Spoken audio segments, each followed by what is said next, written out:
فإن مع العسر يسرا إن مع العسر يسرا فإذا فرغت فانصب وإلى ربك فارغب. Bismillah ar-Rahman ar-Rahim, que la paix soit sur vous. Nous voilà parvenus au 4e jour du mois du Ramadan et nous poursuivons notre réflexion à travers ces enseignements spirituels qui nous viennent de Palestine et qui nous rappellent des choses essentielles pour notre compréhension de notre rapport à nous-mêmes et de notre rapport au monde. Au fond, ce qu'il y a comme élément fondateur et fondamental dans notre expérience du jeûne, entrer à l'intérieur, et puis par le fait de se priver, de boire et de manger, d'avoir un autre rapport au monde, nous expérimentons, nous vivons finalement quelque chose qui nous ramène et qui nous rappelle notre dimension très humaine.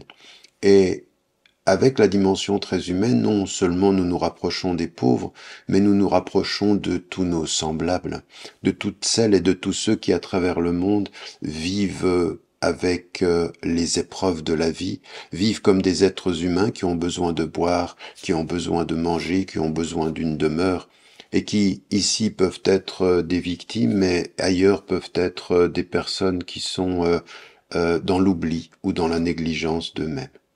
Cette expérience-là, elle nous ramène à une notion centrale de notre compréhension et spirituelle et intellectuelle de la fraternité humaine. Quand nous entendons « Ya ayyuhan nas » ou « vous les gens », « Inna khalaqnakum min dhakarin wa untha » nous avons créé d'un homme et d'une femme « Wa ja'alnakum shu'uban wa qaba'ila » et nous vous avons établis en nations et en tribus. Qu'est-ce que ça veut dire ?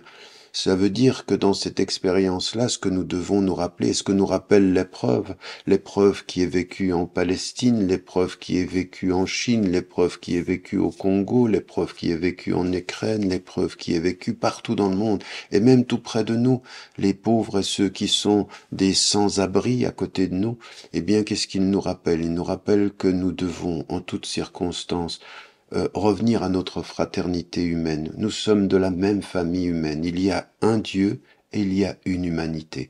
Et cette humanité, dans notre expérience intime, il faut la vivre avec cette compréhension profonde que nous n'avons pas ni à sélectionner, ni à distinguer, ni à diviser les êtres humains en nations, en couleurs, en genres, en pauvres ou en riches, mais d'abord de nous intéresser à ce qui les caractérise dans leur dignité. وَلَقَدْ كَرَّمْنَا بَنِي Adam, nous avons donné la dignité à l'être humain, quel qu'il soit, où qu'il soit, quelle que soit sa situation. Et de la même façon que nous devons, pour les victimes, demander la justice pour qu'il y ait paix, de la même façon nous devons demander aux oppresseurs, à ceux qui oppriment et qui exploitent, de se réformer, de penser à qui ils sont.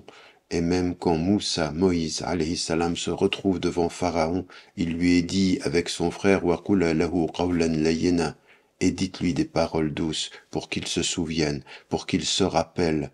La douceur ne dit pas le manque de fermeté, elle dit le rappel de l'essentiel. Nous sommes frères en humanité, et ce que nous espérons pour tous nos frères et toutes nos sœurs dans l'humanité, c'est que de victimes, ils puissent devenir libres, et d'opprimés ou d'oppresseurs, ils puissent devenir sages. C'est notre message, c'est notre destin, c'est notre mission, c'est ce que nous devons accomplir. N'oubliez jamais de dire à ceux que vous aimez que vous les aimez. La vie est fragile. فإن مع العسر يسرا إن مع العسر يسرا فإذا فرغت فانصب وإلى ربك فارغب.